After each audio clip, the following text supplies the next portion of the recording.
আচ্ছা, অনেকদিন পর একটু ঘুরতে বেরোলাম। আর্য হওয়ার পর থেকে মানে আর্য যখন ছোট তখন থেকে আর ঘুরতে কোথাও যাওয়া হয়নি। ছোট বাচ্চা নিয়ে ঘোরা তো খুবই মুশকিল, সবাই জানো।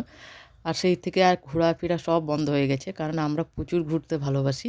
তবে বড়সড় কোনো ট্যুর না মারতে পারলেও টাকার অভাবে, তবে ছোটোখাটো আমরা প্রায় ঘুরি। ছোটোখাটো বলতে আশপাশে যেসব ছোটো ছোটো জায়গা বা পার্কগুলো, এগুলোতে মোটামুটি ঘুরতে যাই। তো যাই হোক, আজ ছোটো থাকার থেকে যাইনি, তো এতদিন পরে আজ 2 বছর পরে প্রায় ঘুরতে বেরিয়েছি একটু সামনাসামনি একটা জায়গায়। তো সামনাসামনি বলতে প্রায় 1-1.5 ঘন্টা, 1 ঘন্টা 15-20 মিনিট তো হবেই, এতটা রাস্তা। তো ভাবলাম না চলো আজকে একটু ঘুরেই আসি। আর আজকে ছিল যেহেতু রবিবার, তোমাদের দাদাভাইয়ের অফিসও ছুটি ছিল। তো বললো চলো, অনেক দিন এমনিতেই শীতকাল ঘুরতে যাওয়ার একটা ইমেজ। তো ভাবলাম চলো একটা কাছাকাছি কোথাও ঘুরে আসি। তো সেই মতো আমরা বেরিয়ে পড়ছি, আর বেরোতে এমনিতে একটু দেরি হয়ে গেছে। তো শীতকালের বেলা বাচ্চা টাচ্চা রেডি করে খাইয়ে সব কিছু ঘরের কাজ গুছিয়ে বেরোতে আমাদের প্রায় 11:30টার মতো বেজে গেছে। তো আমরা আজকে বাইক নিয়েই যাচ্ছি, যেহেতু 1-1.5 ঘন্টার রাস্তা, তো ভাবলাম বাইকেই চলে যাবো। এটার জন্য আর গাড়ি ভাড়া করে কী লাভ। তো যাই হোক, সেই মতো গাড়ি নিয়ে বেরিয়ে গেছি। আর এদিকে রাস্তায় তো আর যে একটু না আস্তে আস্তে ঘুমিয়ে পড়েছে, সে কী অসুবিধে। তো কিছু করার নেই, ঘুম ভাঙানোর জন্য ওর বাবা একটা দোকানে দাঁড়ালো। তো দাঁড়ালে ওখানে আমরা একটু চা টা করে টিফিন টিফিন করে আবার বেরালাম গাড়িতে। তো যাই হোক, এসছি একটা ঝাড়গ্রাম বলে একটা জায়গা আছে আমাদের এখানে। তো ওইখানে একটা চিড়িয়াখানা আছে ছোট।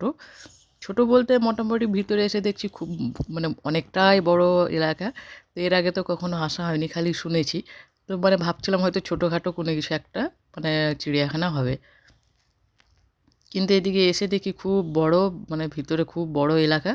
পুরোটা আমরা ঘুরে তো শেষ করতে পারিনি, পা ব্যথা শুরু হয়ে গেছিলো। তো যাই হোক, এসে দেখছি অনেক জীবজন্তুও রাখা আছে, এটা আমরা কখনো আশা করিনি যে ঝাড়গ্রামে চিড়িয়াখানায় এত কিছু দেখতে পাবো। তো দেখছি এসে অনেক কিছুই। আর এদিকে আর্য তো খুবই খুশি, একদম দু চোখ ভরে দেখছে। ছোটোবেলার থেকে আর্য তো পশু পাখি এগুলো খুব ভালোবাসে। আর এখানে এসেও দেখছেন অনেক কিছুই ছিল, যেমন হচ্ছে গোসাপ ছিল। এই যে গোসাপটা দেখতে পাচ্ছ কত বড়, গোসাপ, তারপর হরিণ, ঘোড়া, ভালুক, চিতাবাঘ, আরও অনেক কিছুই ছিল। তো যাই হোক, সব কিছু ঘুরে টুরে আর এদিকে অনেকটাই দেরি হয়ে গেছে, যেহেতু আমাদের বেরোতেই দেরি হয়ে গেছিলো, এই জন্য লেটটা হয়ে গেছে। তো আরও একটা সামনাসামনি জায়গায় দেখতে যাওয়ার ইচ্ছে ছিল, তো আর যেতে পারিনি।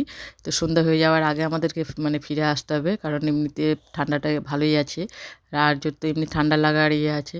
তো ওই জন্য ওকে ভাবছি সন্ধ্যার আগে ঘর ঢুকে যাবো, এই বলে আমরা বেশিক্ষণ থাকিনি। তো ওই ভিতরটাই ঘুরে দেখতে দেখতে আর বাচ্চা যেখানেই দেখছে দেখছে কিছুক্ষণ, ওখান থেকে আর সরছেই না।